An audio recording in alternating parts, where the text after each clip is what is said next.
شروع اللہ کا نام لے کر جو بڑا مہربان نہایت رحم والا ہے۔ ہاں کیوں نہیں، جو برے کام کرے اور اس کے گناہ ہر طرف سے اس کو گھیر لیں تو ایسے لوگ دوزخ میں جانے والے ہیں اور وہ ہمیشہ اس میں جلتے رہیں گے، اور جو ایمان لائیں اور نیک کام کریں وہ جنت کے مالک ہوں گے اور ہمیشہ اس میں عیش کرتے رہیں گے۔ اور جب ہم نے بنی اسرائیل سے عہد لیا کہ اللہ کے سوا کسی کی عبادت نہ کرنا اور ماں باپ اور رشتہ داروں اور یتیموں اور محتاجوں کے ساتھ بھلائی کرتے رہنا اور لوگوں سے اچھی باتیں کہنا اور نماز پڑھتے اور زکوٰۃ دیتے رہنا، تو چند آدمیوں کے سوا تم سب اس عہد سے منہ پھیر کر پلٹ گئے۔ اور جب ہم نے تم سے عہد لیا کہ آپس میں کچھ تو خون نہ کرنا اور اپنوں کو ان کے وطن سے نہ نکالنا، تو تم نے اقرار کر لیا اور تم اس بات کو مانتے بھی ہو۔ پھر تم وہی ہو کہ اپنوں کو قتل بھی کر دیتے ہو اور اپنے میں سے بعض لوگوں پر گناہ اور ظلم سے چڑھائی کر کے انہیں وطن سے نکال بھی دیتے ہو،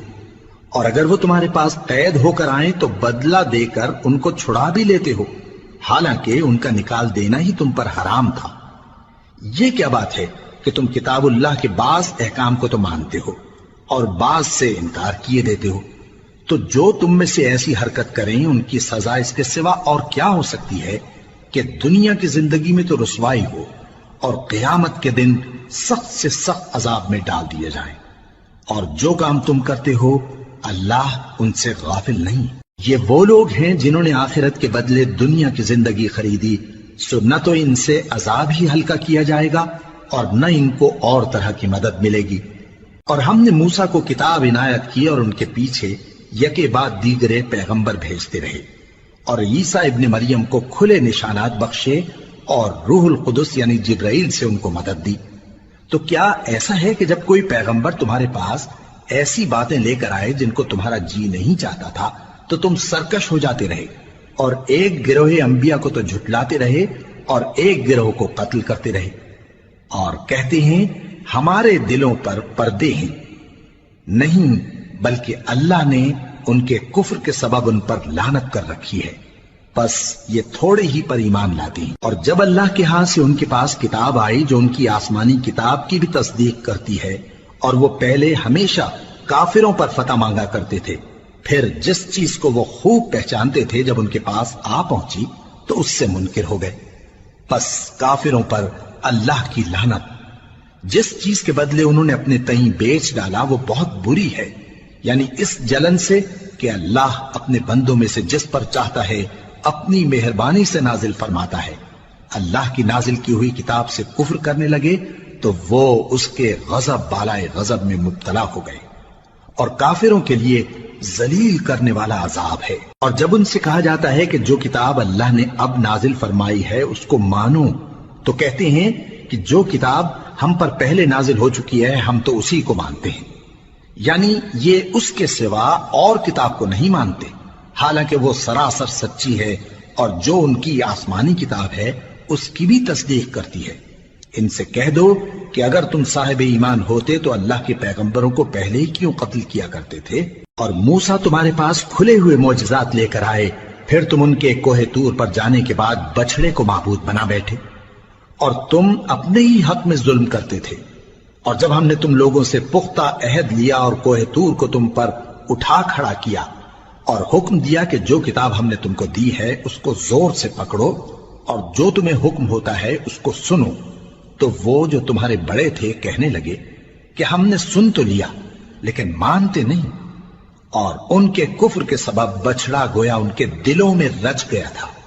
اے پیغمبر ان سے کہہ دو کہ اگر تم مومن ہو تو تمہارا ایمان تم کو بری بات بتاتا ہے۔ کہہ دو کہ اگر آخرت کا گھر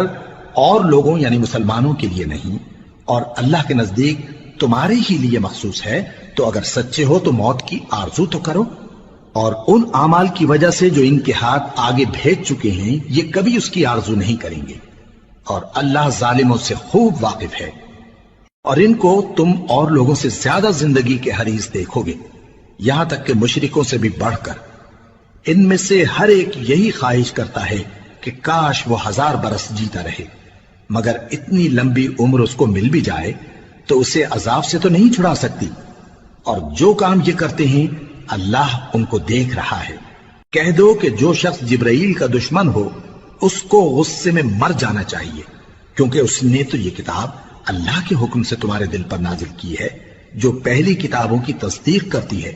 اور ایمان والوں کے لیے ہدایت اور بشارت ہے۔ جو شخص اللہ کا اور اس کے فرشتوں کا اور اس کے پیغمبروں کا اور جبرائیل اور میکائیل کا دشمن ہو تو ایسے کافروں کا اللہ دشمن ہے۔ اور ہم نے تمہارے پاس سلجھی ہوئی آیتیں ارسال فرمائی ہیں اور ان سے انکار وہی کرتے ہیں جو بد کردار ہیں۔ ان لوگوں نے جب جب اللہ سے کوئی عہد کیا تو ان میں سے ایک فریق نے اس کو کسی چیز کی طرح پھینک دیا۔ حقیقت یہ ہے کہ ان میں اکثر بے ایمان ہیں، اور جب ان کے پاس اللہ کی طرف سے پیغمبر آخر الزمان صلی اللہ علیہ وآلہ وسلم آئے اور وہ ان کی آسمانی کتاب کی تصدیق بھی کرتے ہیں، تو جن لوگوں کو کتاب دی گئی تھی ان میں سے ایک جماعت نے اللہ کی کتاب کو پیٹ پیچھے پھینک دیا، گویا وہ جانتے ہی نہیں، اور ان چیزوں کے پیچھے لگ گئے جو سلیمان کے عہد سلطنت میں شیاطین پڑھا کرتے تھے۔ اور سلیمان نے مطلق کفر کی بات نہیں کی، بلکہ شیطان ہی کفر کرتے تھے کہ لوگوں کو جادو سکھاتے تھے، اور وہ یعنی بنی اسرائیل ان باتوں کے بھی پیچھے لگ گئے جو شہر بابل میں دو فرشتوں یعنی ہاروت اور ماروت پر اتری تھی، اور وہ دونوں کسی کو کچھ نہیں سکھاتے تھے جب تک یہ نہ کہہ دیتے کہ ہم تو ذریعہ آزمائش ہیں، تم کفر میں نہ پڑو۔ غرض لوگ ان سے وہ چیز سیکھتے جس سے میاں بیوی میں جدائی ڈال دیں، اور اللہ کے حکم کے سوا وہ اس چیز سے کسی کا کچھ بھی نہیں بگاڑ سکتے تھے، اور کچھ ایسے منتر سیکھتے جو ان کو نقصان ہی پہنچاتے اور فائدہ کچھ نہ دیتے، اور وہ جانتے تھے کہ جو شخص ایسی چیزوں یعنی سحر اور منتر وغیرہ کا خریدار ہوگا اس کا آخرت میں کچھ حصہ نہیں، اور جس چیز کے عوض انہوں نے اپنی جانوں کو بیچ ڈالا وہ بری تھی، کیا اچھا ہوتا جو وہ اس بات کو جانتے۔ اور اگر وہ ایمان لاتے اور پرہیزگاری کرتے تو اللہ کے ہاں سے بہت اچھا صلہ ملتا، کیا اچھا ہوتا جو وہ اس سے واقف ہوتے۔ اے اہل ایمان، گفتگو کے وقت پیغمبر صلی اللہ علیہ وآلہ وسلم سے راعنا نہ کہا کرو، انظرنا کہا کرو، اور خوب سن رکھو، اور کافروں کے لیے دکھ دینے والا عذاب ہے۔ جو لوگ کافر ہیں، اہل کتاب یا مشرک، وہ اس بات کو پسند نہیں کرتے کہ تم لوگوں پر تمہارے پروردگار کی طرف سے خیر و برکت نازل ہو، اور اللہ تو جس کو چاہتا ہے اپنی رحمت کے ساتھ خاص کر لیتا ہے، اور اللہ بڑے فضل کا مالک ہے۔ ہم جس آیت کو منسوخ کر دیتے یا اسے فراموش کرا دیتے ہیں تو اس سے بہتر یا ویسی ہی اور آیت بھیج دیتی ہیں۔ کیا تم نہیں جانتے کہ اللہ ہر بات پر قادر ہے؟ کیا تمہیں معلوم نہیں کہ آسمانوں اور زمین کی سلطنت اللہ ہی کی ہے، اور اللہ کے سوا تمہارا کوئی دوست اور مددگار نہیں؟ مسلمانوں، کیا تم یہ چاہتے ہو کہ اپنے پیغمبر صلی اللہ علیہ وآلہ وسلم سے اسی طرح کے سوال کرو جس طرح کے سوال پہلے موسیٰ سے کیے گئے تھے؟ اور جس شخص نے ایمان چھوڑ کر اس کے بدلے کفر لیا تو یقیناً وہ سیدھے رستے سے بھٹک گیا۔ بہت سے اہل کتاب اپنے دل کی جلن سے یہ چاہتے ہیں کہ ایمان لا چکنے کے بعد تم کو پھر کافر بنا دیں، حالانکہ ان پر حق ظاہر ہو چکا ہے، تو تم معاف کر دو اور درگزر کرو یہاں تک کہ اللہ اپنا دوسرا حکم بھیجے۔ بے شک اللہ ہر بات پر قادر ہے۔ اور نماز ادا کرتے رہو اور زکوٰۃ دیتے رہو، اور جو بھلائی اپنے لیے آگے بھیج رکھو گے اس کو اللہ کے ہاں پالو گے۔ کچھ شک نہیں کہ اللہ تمہارے سب کاموں کو دیکھ رہا ہے۔